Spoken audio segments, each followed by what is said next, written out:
we have to have a conversation about the kind of society that we want. What do we actually value? And please, can we stop putting children at the bottom of the pile? The needs of children have literally fallen to the bottom of the pile, while adults shout and demand every bizarre request you can imagine, and nobody thinks about the children. Child counsellor Lucy Beney says we're too keen to label the emotional distress of growing up as illness and put children on medication. There is very much a rush to do that. It also creates a very unhealthy culture in school. I have actually heard children in the corridor competing over who has the highest dosage. Lucy says disrupted family life and bad parenting can cause children to be wrongly diagnosed with mental problems. It's tragic. I mean, it's heartbreaking. Quite often that child is the only emotional connection that the parent has. Quite often they are depressed and anxious, so they don't go out. They've often fallen out with their own family. They often have been abandoned by the father of the child. So that baby, growing into a toddler, growing into a young child, becomes their only emotional support. We talk about the damage inflicted when medical professionals affirm a child's belief they are born in the wrong body. We're not looking for the backstory. We're not looking for the fact that a girl might have grown up with a violent father. We're not looking at the fact that a young boy may have watched violent pornography at the age of 11 and this has had an effect on him. We're just saying, oh no, fine, it's great, you know. Oh, and we can give you puberty blockers and we can give you cross-sex hormones, and eventually you can even have surgery to become a cosmetic approximation of something you can never be.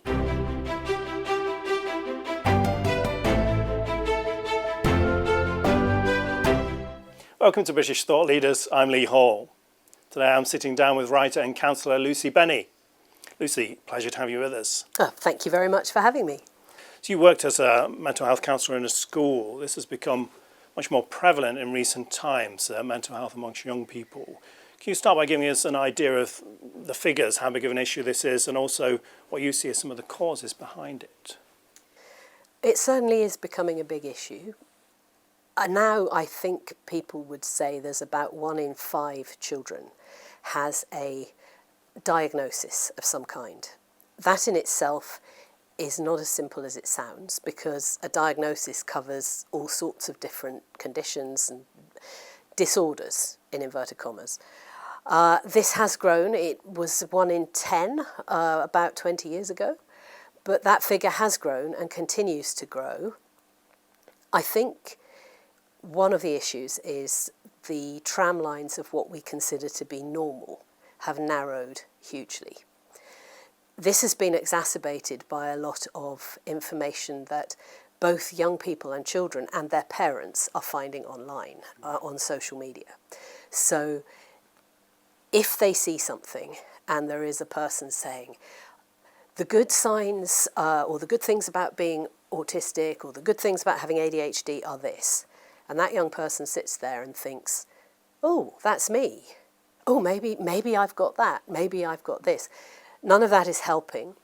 At the same time, there are a lot of behavioural issues in school, and in some cases it's, I dare say, easier just to say this person is playing up because they must have a disorder.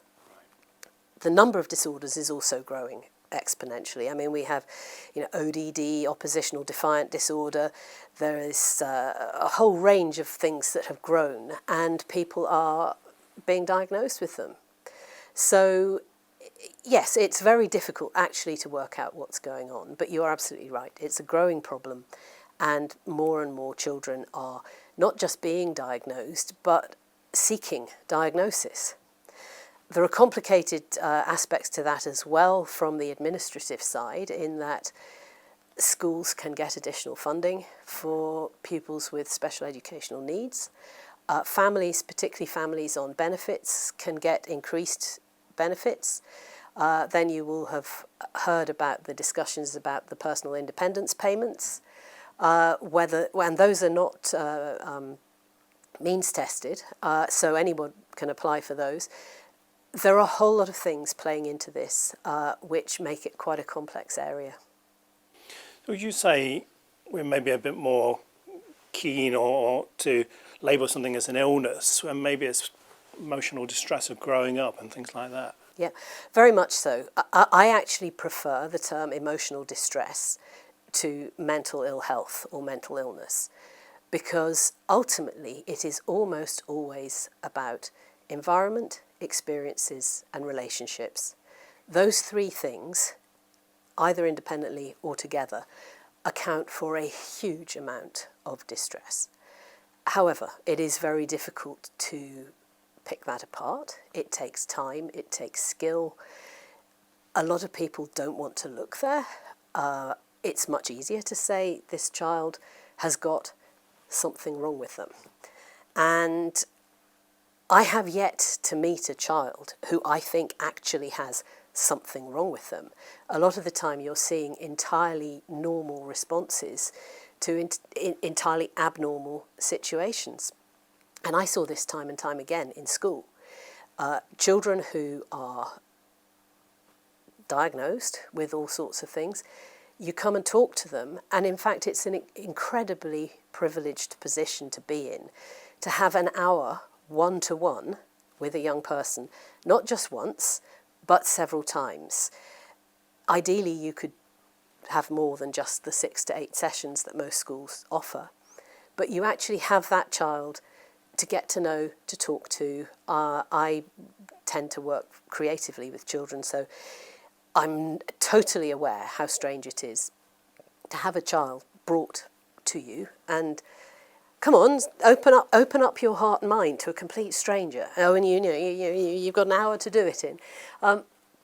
That's a big ask. So if you can get to know the child a little bit, get to know what they like, what they're interested in, and get the conversation flowing, very quickly you discover it's no surprise that they are finding it difficult to concentrate, that they are playing up in school.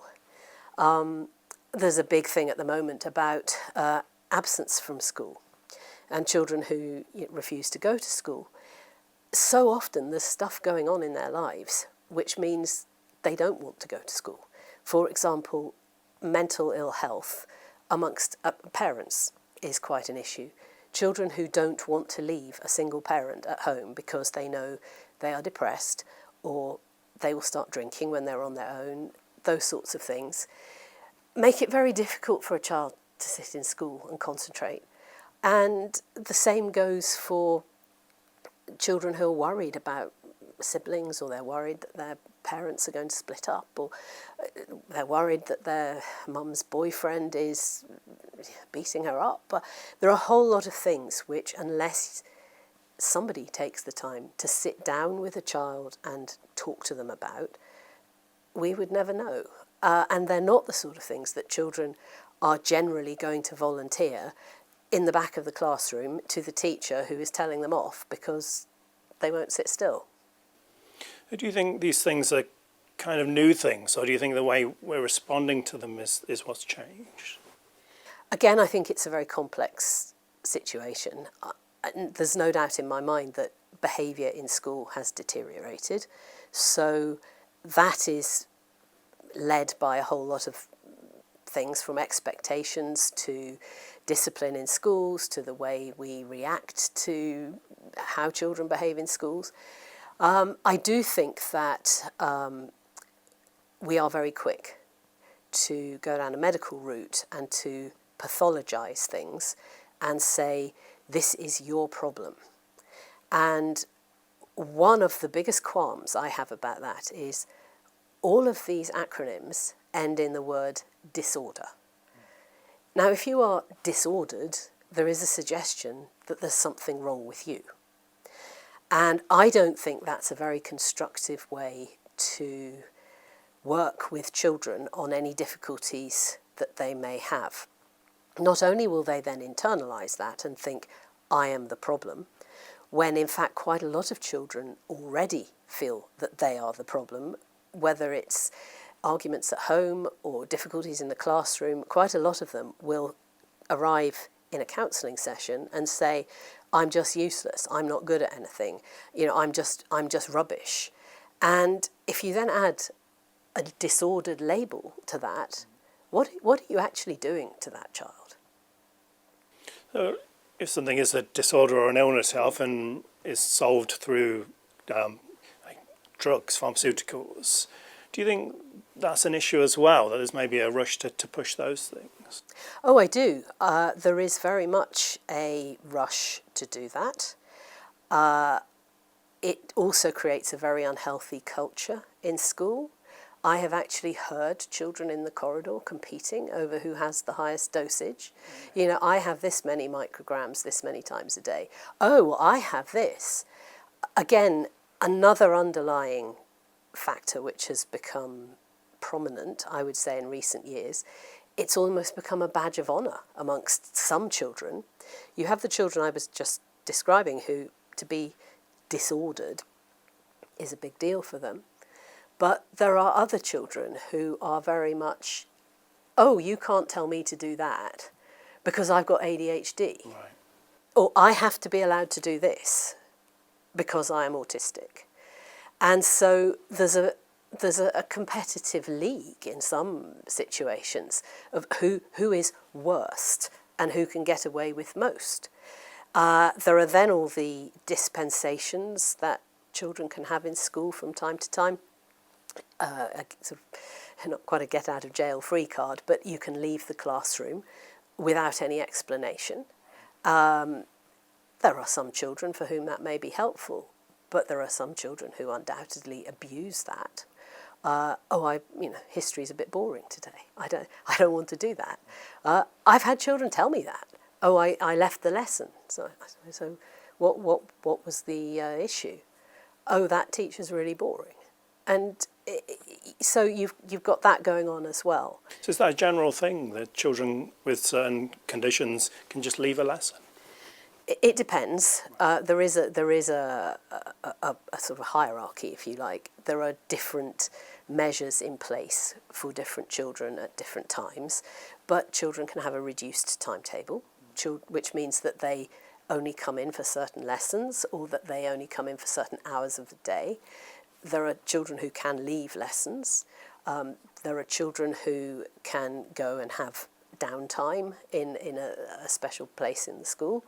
So yes, there are different arrangements, and then that's before you get to things like exams and tests, for which there are a huge range of modifications to the arrangements available, from having somebody read the exam to you, to have somebody write your answers, somebody prompt you, a single room where you're on your own with the invigilator. So yes, there are a lot of arrangements, and schools are duty bound to make reasonable adjustments to accommodate children with difficulties, and I'm hesitating to use this word, but disabilities, because special educational needs, or SEN, has now become special educational needs and disabilities. So it's SEND rather than SEN. Once you describe something as a disability, it comes under disability legislation. So therefore you have to make modifications, you have to be inclusive. And that is right and proper. I'm sure we would all agree where there is a disability. My question is, are these disabilities? And if you wind back to what we were saying about diagnosis is totally unscientific. You cannot do a blood test or a brain scan and say this person has got this. It is entirely done on observation of behaviour by the staff, by family members, by the child, and on talking to the child. And so it's entirely subjective, which makes it very difficult. Like, to be fair, all mental health conditions are entirely done on behaviour and on how the person feels subjectively. So you're talking about a very murky pool, in a way, where it's very hard to find anything solid to grab hold of. So those extra arrangements you were talking about must put massive pressure on the schools and their resources. Oh, they do. No, they do put huge pressure on schools and on their resources.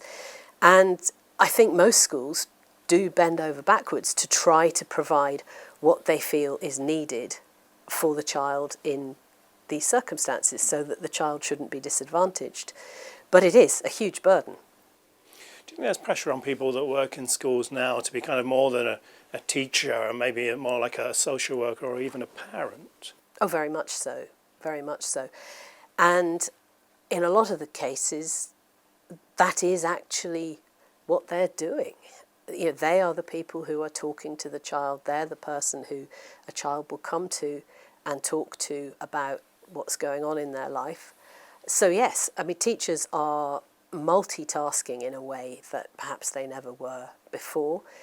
They're also looking out as well for signs of abuse and neglect. They're looking out for children who are struggling in any way at all.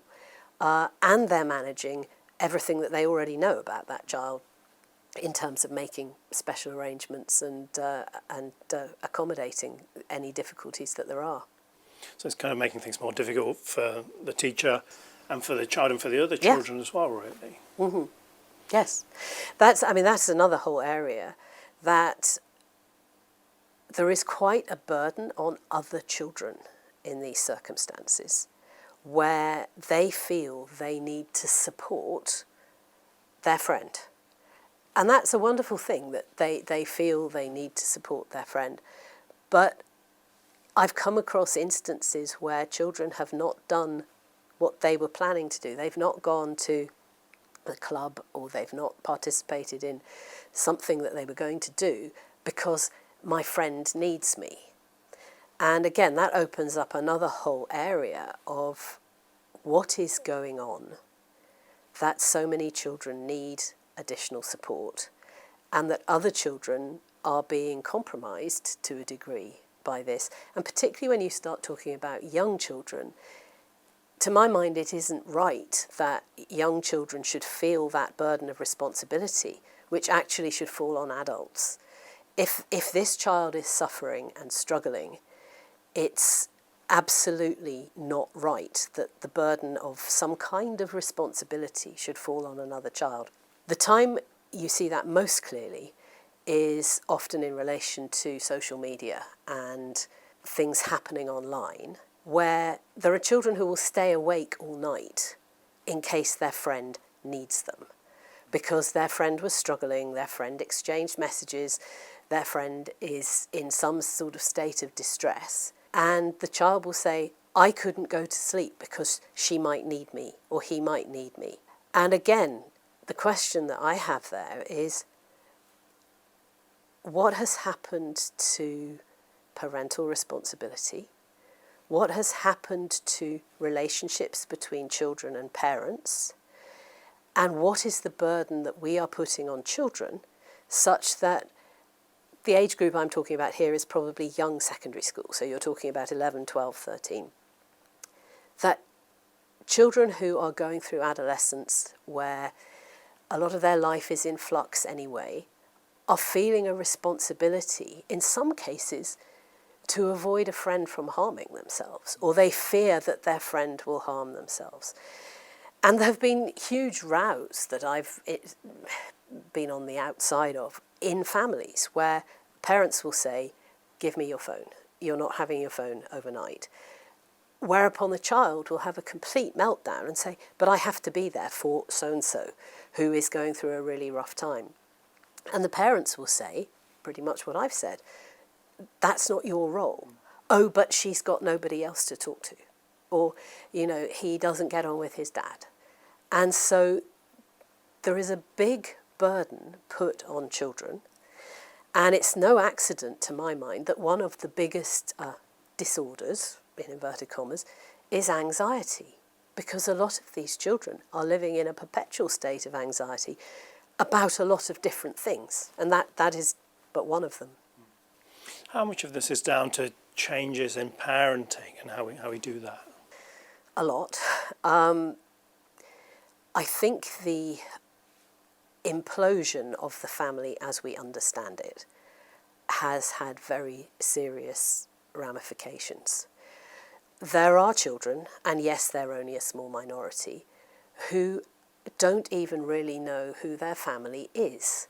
Now, 2 or 3 decades ago, that would be unthinkable.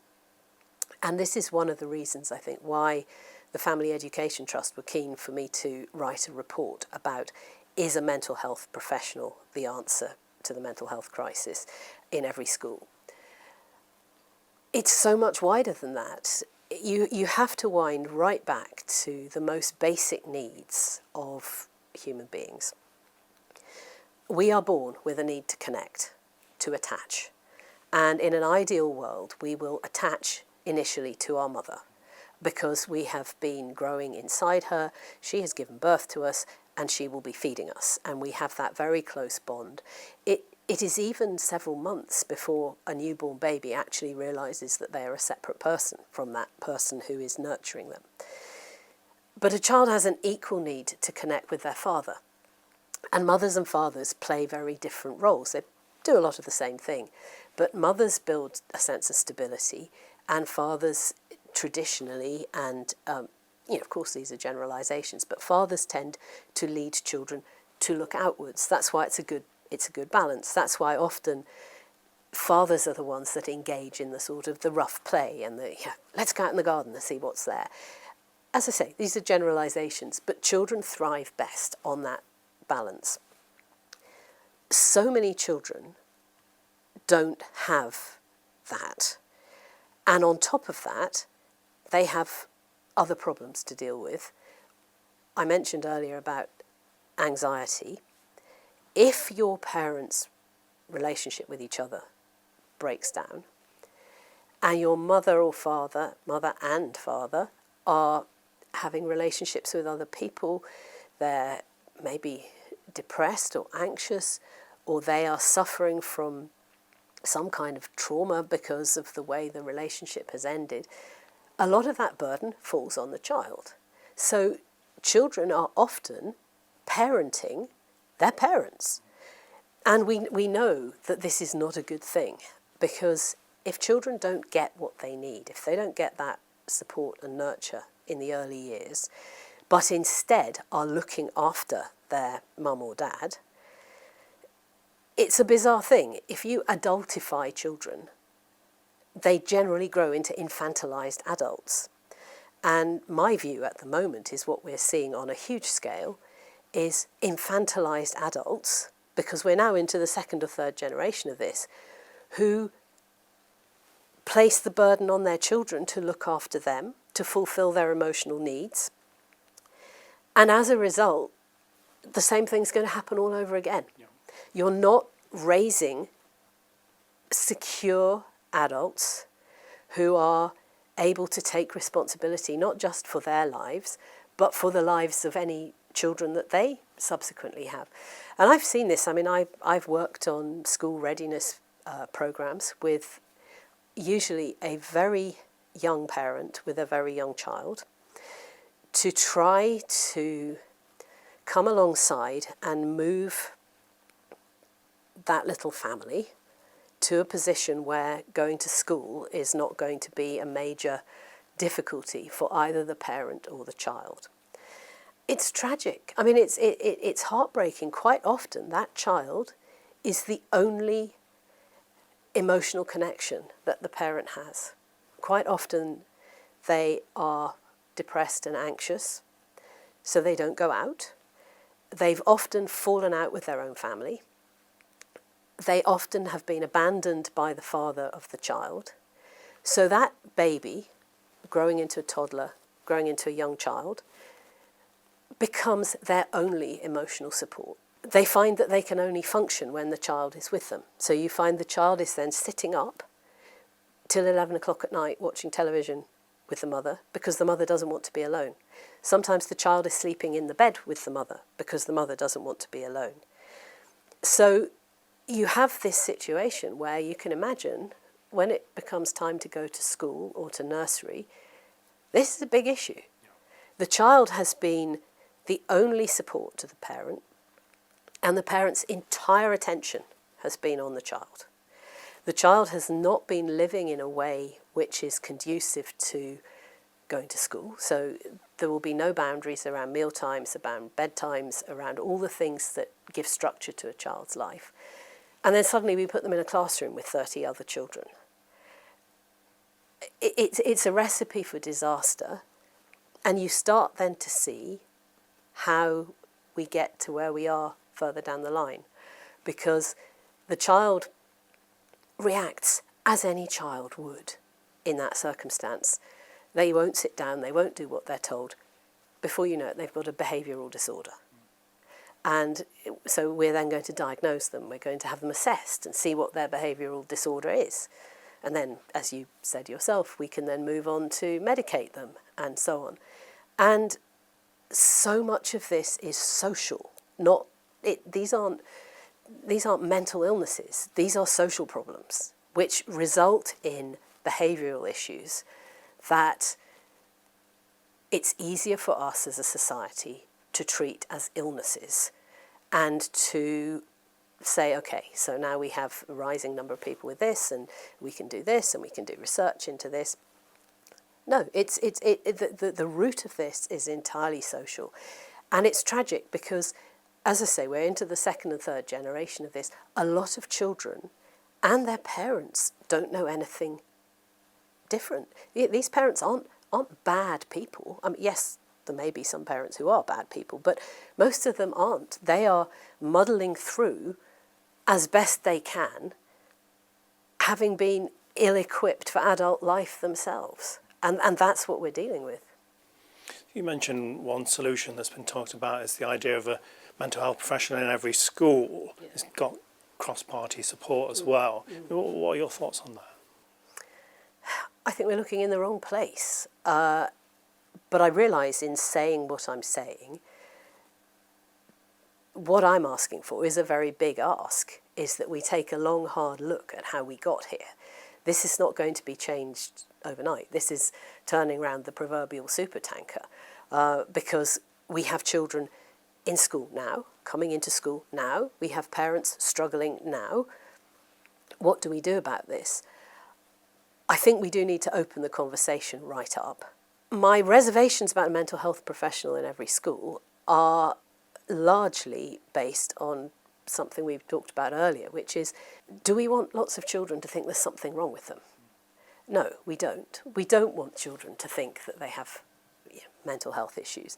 These will follow them through life. They'll go from primary school into secondary school. Their university or college applications will mention this. Is this what we want to do? And then, of course, you end up with children, and I have spoken one-to-one at length with many children who have, when I've talked to them and said, so what would you like to do when you're grown up? What would you like to do after school? Oh, well, I'm disabled, or I'm autistic. I said, well, yeah, but, what would you like to do? Oh, I don't think you understand. I don't think I can do anything. I have actually sat with children who have said that. And then, of course, another issue for us as a society is this ballooning welfare bill. Because if we are raising children to believe that they are somehow disordered, which makes them disabled, and then they're going to come out the other end, can we be surprised if a lot of these children have virtually no self-belief? A lot of them have very little sense of identity beyond the labels. Again, it's very common to sit down with a young person for the first time. And as I mentioned, I try to make them feel at home. And so I say, tell me about yourself. And I'm thinking, tell me about, your family, what you like doing. Tell me about your pets. Pets is always a good entry point, talking usually with children. But a lot of the time they'll say, well, I've got ADHD and I'm on the spectrum and I've got anger issues and my mum thinks I'm a school refuser and so I said, can I stop you there? Can you tell me a bit about yourself? Tell me. And often a child will look blank It's like, well, what else is there to say? So I'll say, well, tell me about your, do you have any brothers and sisters? And, they may or may not tell me about your pet. And as I say, pets are always a good entree. You can ask them about their pet and they'll tell you a lot about it. And certainly during COVID, when I was talking to a lot of children online, they would hold up the pet. They'd say, I said I had a hamster. Here's the hamster, they say, putting the hamster to the camera. But they see themselves as these labels. And this is actually a wider problem. And I don't want to digress entirely from this. But identity is a huge issue, in that historically our identities formed gradually, organically over time. We were part of a family, we were part of a community, we went to a school, we may be part of a faith community, a church or something like that. We knew where we came from, we knew who we lived with. You then add on to that as you grow up, personal preferences, interests, talents, abilities, and all of the time this fluid person is forming. So you are growing into the sort of teenager you'll be, you're growing into the sort of adult you'll be. This is fluid, it's continually changing, it changes as you mature, it changes as you discover new things, and obviously it's relational. The relationships you have with people around you will give you a sense of who you are and your value. Now we treat it like a pick and mix. We treat it like picking GCSEs. So who are you becomes a series of labels. So you start to see how you get to the situation that I was describing, where children don't tell you about themselves and their interests and their families. You start saying, well, I'm this and I'm that. And of course, this becomes very important as they get older with the whole gender and sexuality situation, whereby people would grow up. Most people grew up, discovered they had an attraction for the opposite sex. Some people discovered they had an attraction for the same sex. That period of adolescence is a period of experimentation and of finding out who you are. But now there's this enormous pressure to pick a team. And not only pick a team, but pick one of 73 teams. And again, online, children go online. They see all these things. They read about them. None of them are the same. There's 75 here, there's 93 there. And they think, what am I? Rather than who am I or what am I, developing from feelings inside, nurtured by all the things I just mentioned. It's like, well, which one am I? Back to anxiety, huge anxiety about, I think I picked the wrong one. And of course, when you pick your team, a lot of your friendship group are going to be in that team. If you then decide you've picked the wrong one, you can have kind of immediate ostracization. Oh, you've let us down. You're not one of the team anymore. Rather than it being a collection of people who are just friends because they connect on all sorts of different ways, you pick your team. And I mean, I think one of my most frustrating one is this whole idea of pansexual. I have met lots of pansexuals in school. A lot of teenagers take this to mean that you are more interested in an emotional connection with someone than their physical attributes. If you try to describe to a child that that is actually perfectly normal, that throughout history most people have wanted an emotional connection with their other half, whether be they same-sex attracted or not, an emotional connection is a vital part of a healthy human relationship. It's now seen as something separate. And again, the definitions of these things are changing all the time. And a very regressive thing has happened in terms of gender. It's like, well, if you don't follow the pink route for a girl or the blue route for a boy, maybe you're not a girl or a boy. So gender non-conformity, which is actually very common, at all ages. So there have always been little girls who want to play football. There have always been little boys who want to dress up. But that somehow is pathologised. It's like, oh, no, well, maybe there's something wrong with you. And I think this is incredibly destructive. And particularly when you're talking about little children. And there are people going into primary schools to talk about identity. And it's a cover, in some cases, for this sort of stuff. Oh, you don't have to match up with what you were born and all. But back to anxiety, huge anxiety. And maybe I'm not a girl. Maybe I'm not a boy. We need to get back to letting children be children and get involved in all sorts of things, play all sorts of games, be gender non-conforming if they want to be, not expect them to do certain things. But we don't need to pathologise this and say, you've got to pick this. And then going up through secondary, having, I'm part of this, and I'm part of that, and it isn't healthy, because that's a time of huge change and huge fluidity anyway. But to throw in all this as well, I think is a form of cruelty. Adolescence is hard enough as it is, working out who you are and so on. But to throw all that in on top is incredibly destructive. Do you think to some degree this is kind of adult desires are kind of trumping the needs, the safeguarding, the well-being of children? Oh, absolutely. Absolutely. Everything now is about adult desires. The needs of children haven't changed, but the desires and the expectations of adults have changed out of all recognition. And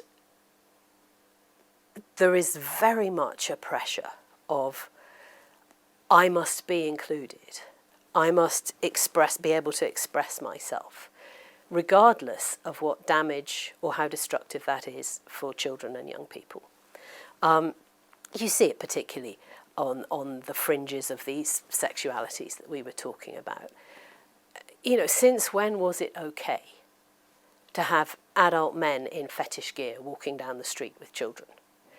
And this actually brings me to another really important point about the whole sexuality and gender thing.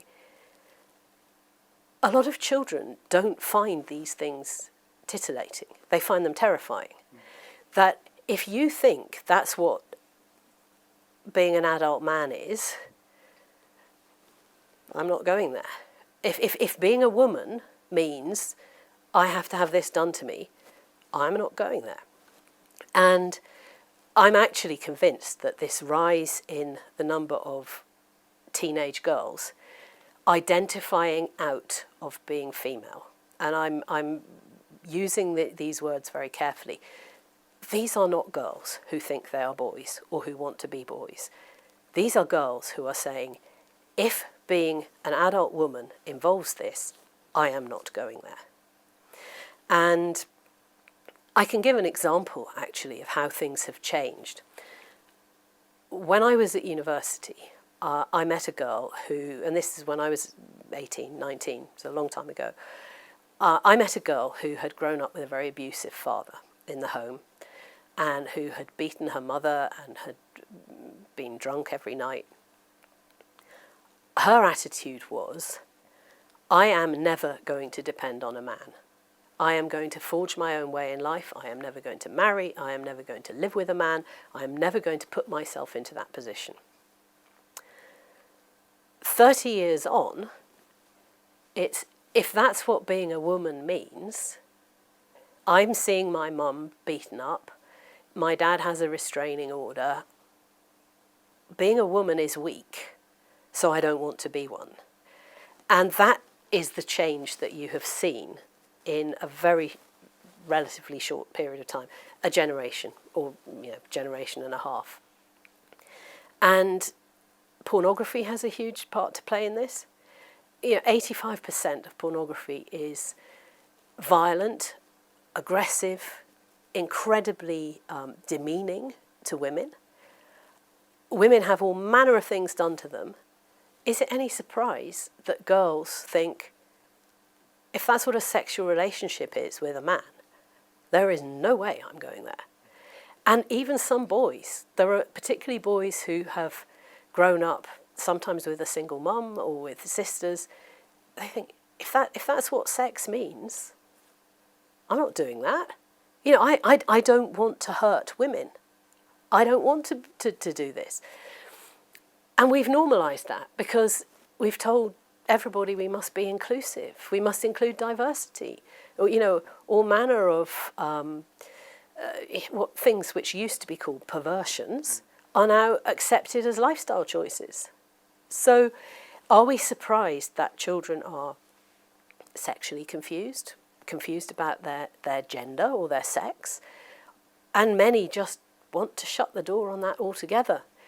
And if we talk about infantilizing adults, again, I think an awful lot of identifying as non-binary or not wanting to grow into an adult human female or an adult human male is, please, can we just shut the door on all of that?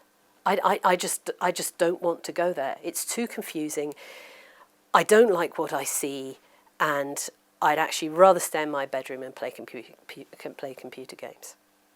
And it's tragic. You know, we have so muddied the water, so twisted the process of normal adolescent development, and this is where we are.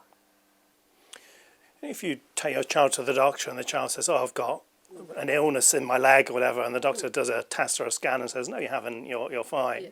Yeah. You take your child to the doctor and they say, "Oh, I think I'm the opposite sex." They take a very different approach and consider treatments, etc. What are your thoughts on the role of medical professionals in all of this?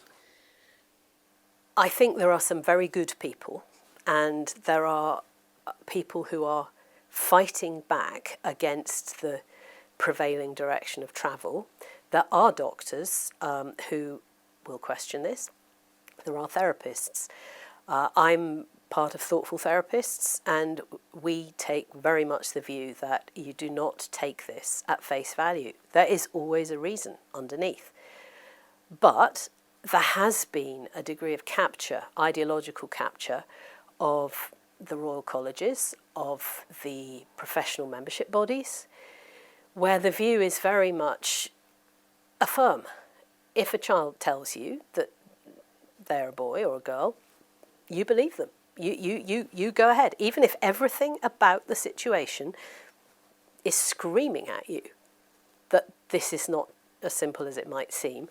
You are supposed to affirm and go ahead and say, okay, that's nice. You know, we're here to support you. But everything I've just said about how children are reaching these conclusions gets swept under the carpet. We're not looking for the backstory. We're not looking for the fact that a girl might have grown up with a violent father. We're not looking at the fact that a young boy may have watched violent pornography at the age of 11 and this has had an effect on him. We're just saying, oh no, fine, it's great, you know. Oh, and we can give you puberty blockers and we can give you cross-sex hormones, and you know, eventually you can even have surgery to become a cosmetic approximation of something you can never be. And to my mind, this is actually lying to children, because you can't change sex. You cannot become the opposite sex, however much you might think that you can. As I say, you can become a cosmetic approximation. A lot of what is involved is very much skated over. We talk about top surgery and bottom surgery. You know, top surgery is a double mastectomy. Bottom surgery is effectively having your genitals removed.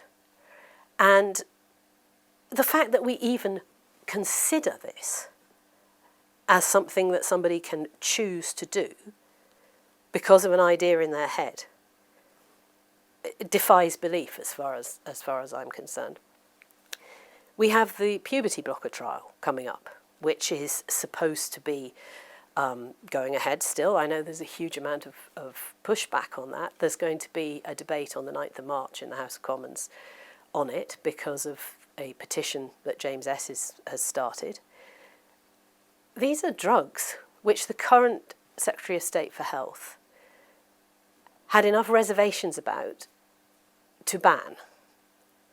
But now we are suggesting that it's okay to further the research by giving these to children, when we know that they have long-term, life-changing effects.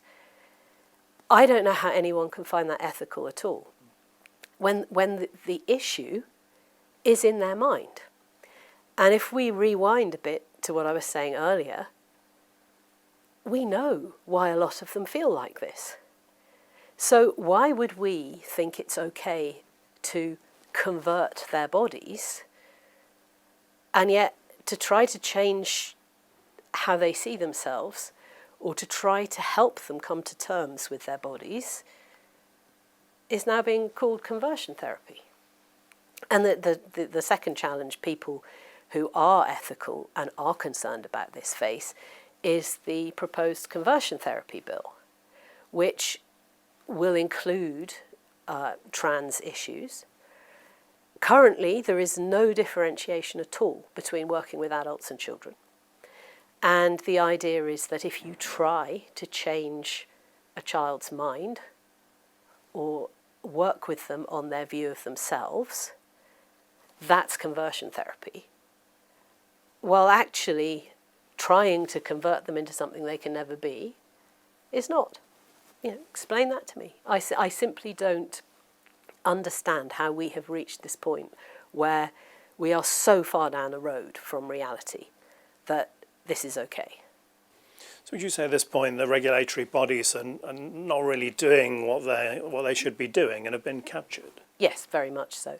I mean, I resigned from the BACP, which is the British Association for Counselling and Psychotherapy, in June last year, after the High Court ruling, the Supreme Court ruling, when they issued a statement in solidarity with, I'm trying to get the letters right here, the TNBGQ community, mysteriously for once shorn of the LGB, and how much they might be hurting and suffering because the Supreme Court had ruled on effectively the definition of a man and a woman. I've reached the point where I think, if our ancestors heard this, they would think we had completely lost our minds. The fact this even went to the Supreme Court. But the BACP is not only a signatory to the Memorandum of Understanding on Conversion Therapy, which all the therapy bodies, with the exception of UKCP, who have pulled back, are signed up to. So is the NHS, so are all sorts of other bodies. And as I say, this makes no distinction between same-sex attraction and gender identity, but above all, it makes no distinction between working with adults and children. So theoretically, you could have a 10-year-old sitting where you're sitting, a distressed 10-year-old, a 10-year-old who may have had all sorts of things happen in their past, and they come and tell you, I'm a boy, and it's in fact a little girl sitting there. You're supposed to take that at face value. And I don't understand how that can be okay for anybody. You are seeing a human being who is in some form of distress in front of you. Your job as a therapist or as a doctor is to find out what's going on, to explore, to be curious, because people don't just come out, particularly children and young people, don't just come out with this out of nowhere. At the same time, that growth period, particularly through adolescence, as we've said, is incredibly fluid. There are people who will say, I think I'm a boy, I think I'm a girl, and then they change their mind.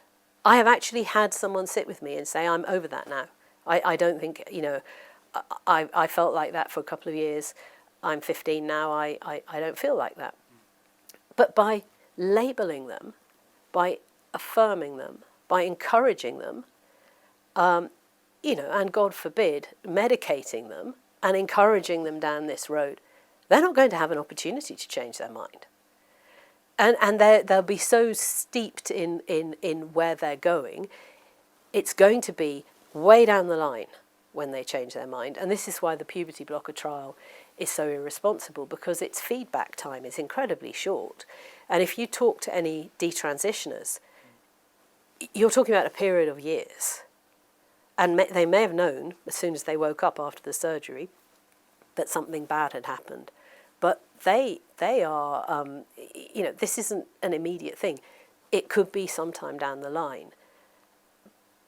But should we really be encouraging children to do this when they can have no concept of how they'll feel as an adult? I mean, the big one is sexual function and fertility. How many 14-year-olds really have an idea of what it would be like never to have children or never to have a satisfying sexual relationship with anyone? And yet, this is, oh yes, we talk to them. They understand. They understand this. How can you, when your mind and body are only starting to go through that process, which will lead you to be an adult and enable you to seriously contemplate those things? Even if you're 29 and you feel you don't want children, you may find at 30 suddenly you do. Yeah, exactly.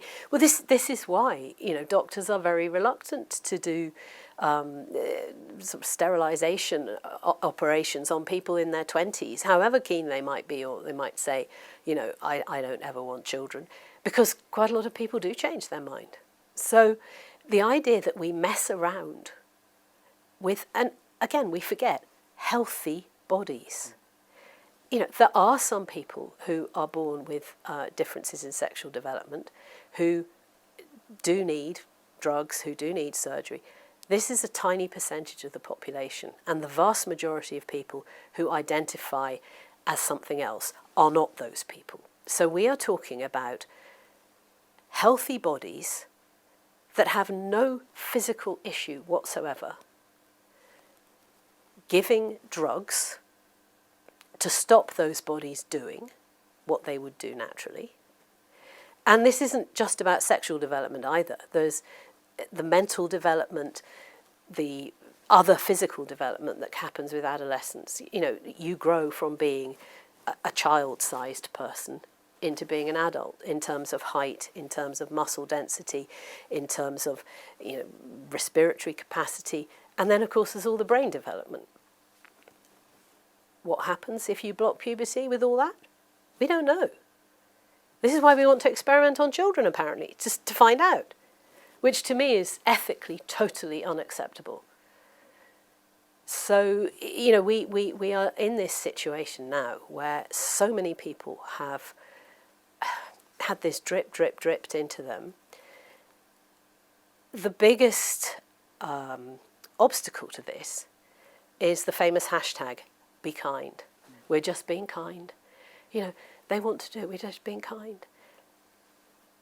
These people have obviously never understood that sometimes the kindest thing you can do is say no. As a parent, you have to say no. It's not kind to let your child stick their fingers in the socket because they want to do it. But again, we've abdicated adult responsibility for this. And more than anything, what we desperately need is adults back in the room, in the professional bodies, in school, who can actually say, look, it's going to be okay, but we're not doing this to you. I can appreciate the difficulty for parents when the health professional is saying, do this, and then you would usually trust them. Well, I mean, that's another whole area. I told you the whole thing is like a muddy pond where you're kind of reaching for solid ground in this. Of course, the vast majority of parents want to do the very, very best for their child. And so there has been this narrative that if you don't accept your child is what they say they are, they might kill themselves. The whole, better a living daughter than a dead son. And this is incredibly destructive. It has largely been debunked. I went to a meeting of CAN-SG, which is the Clinical Advisory Network on Sex and Gender. It's mainly for medical professionals rather than therapists, but they had a big meeting in March 2 years ago and actually heard academics and medical researchers debunk this. But that is a powerful argument. I mean, that is a very powerful and emotionally manipulative argument. What parent's going to say no? If a medical professional says this, what parent is going to say no? Or what parent's even going to risk it? And part of the issue there is we have almost, on a lot of this, moved beyond what you or I might understand as serious scientific academic research. There is an organisation called WPATH, which is the World Professional Association of Transgender Health, I think, which set a lot of standards for caring for people who have gender confusion. This is an activist organisation. There was an expose about a year ago. Mia Hughes did a lot of work on this. This is activist driven. This isn't science. This is people who have a very definite agenda saying, this is how we must care for this cohort of people, of children. And the doctors are going to say, oh, you know, this is, you know, the World Professional Association of Trans, they must know what they're talking about. And you start to see this more and more with, you know, academic research, in inverted commas, where you get a group of ideologically captured or activist people conducting research that's entirely set up to discover what they want it to discover. You then get another group who are going to peer review this, and of course they're going to peer review it and say it's fine, because we're not talking about serious, unbiased research now. We're talking about a lot of research to reach a conclusion. And a lot of that is not viewing human beings in their, what I would call their total humanity. You're seeing people who are identifying as this. But always, and this is something that, you know, every professional has to remember, you have a unique, intrinsically valuable, three-dimensional human being in front of you. And if that person is feeling grave distress about some aspect of their person, it's your job as a professional to dig down and find out what is going on. And you touched on this earlier when you said that there's an exceptionalism about this. You're absolutely right. You know, you wouldn't say to someone who was starving themselves, oh, go on, go ahead, you know, I'll arrange liposuction for you. You know, you wouldn't do that. You wouldn't do that to somebody who was self-harming. You wouldn't say, oh, that's fine, you know, you want to cut yourself, go and cut yourself. You know, I mean, just saying those words shows how extraordinarily irresponsible this is. But because this has come, you know, it's all come out of queer theory, which has nothing to do with common associations of queer. It's, you know, let's literally turn everything upside down.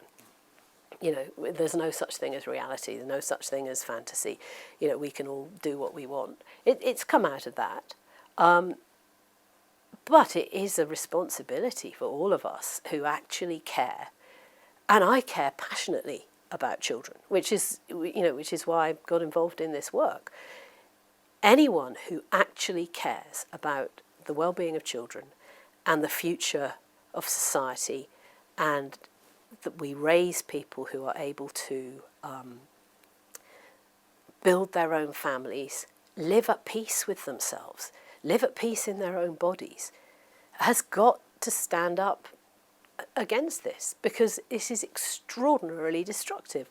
And it's leaving a generation full of anxiety about the choices they're making and who they should be. And that's something which, as you correctly said, adults have put on children. So looking at everything we've discussed, I mean, how can we fix things? What do you think are some solutions? I think we have to get ideology out of education and out of healthcare, but predominantly out of education. There is no reason whatsoever why people should be going into schools and effectively telling children that, you know, they may have been born in the wrong body, this is not possible, that going into school, telling people this, encouraging other children to go along with a fantasy, putting out there all these sexualities and so on, which are all made up by someone somewhere. You know, these things used to be called the facts of life. Children need to know the facts of life, sure.